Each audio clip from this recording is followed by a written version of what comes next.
Dear students, आज हम उर्दू की क्लास में नसरी से में रज़ब अली बेग सरवर फसानाए अजाइब के आईने के बारे में पढ़ेंगे।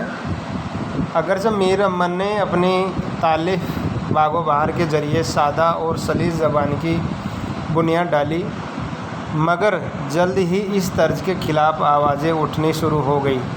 कलकत्ता और लखनऊ के अदबी हलकों में इस नस्र का मजाक उड़ाया गया। उर्दू की कदीम तर्ज निगारिश और नस्र को अदबी समझा गया। खुद दहली वालों ने ही मीर अमन की इस तर्ज निगारिश की मुखालफत की। उर्दू अदब के दूसरे दौर में ही कदीम नस्र की तर्ज पर किताबें लिखी गई और इसी नस्र को निहायत कामयाब तस्वुर किया गया। इस दौर में रज़ब अली बेग सरवर की तसनीफ़ ख़ास अहमियत रखती है। सरवर की तसनीफ़ फसानाए अजाइब उर्दू की बेहतरीन तसनीफ़ है।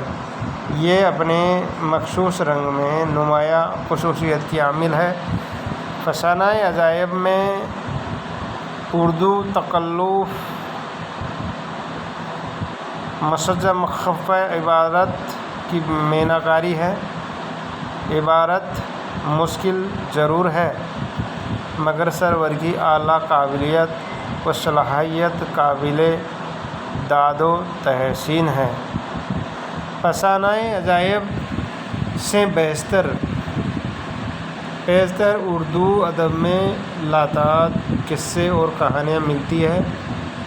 इन किस्सों और कहानियों का एक ज़ख़ीरा उर्दू अदब में मौजूद है, मगर वो ज़्यादातर किस्सा मख़फ़ूक़ल फ़ितरत वाक़यात, हालात और किरदार को पेश करते हैं, जिनकी ज़बान बहुत दक़ीक़ और मुश्किल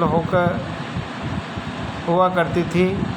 किस्सा गोई बराबर तरक्की करती रही। उर्दू अदब में बराबर इजाफ़ा होता रहा।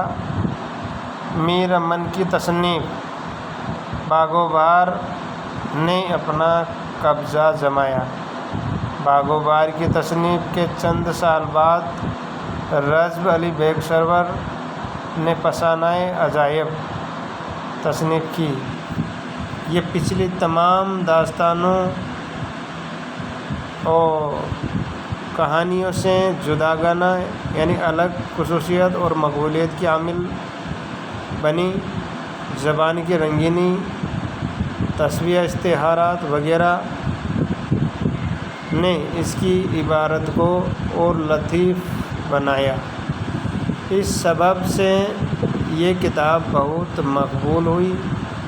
उर्दू नस्र की तारीख़ में सरवर की फसानाए अजाइब मुमताज़ मकाम रखती है। फसानाए अजाइब की नस्र में नज़्म का लुत्फ़ है। थैंक्स, शुक्रिया।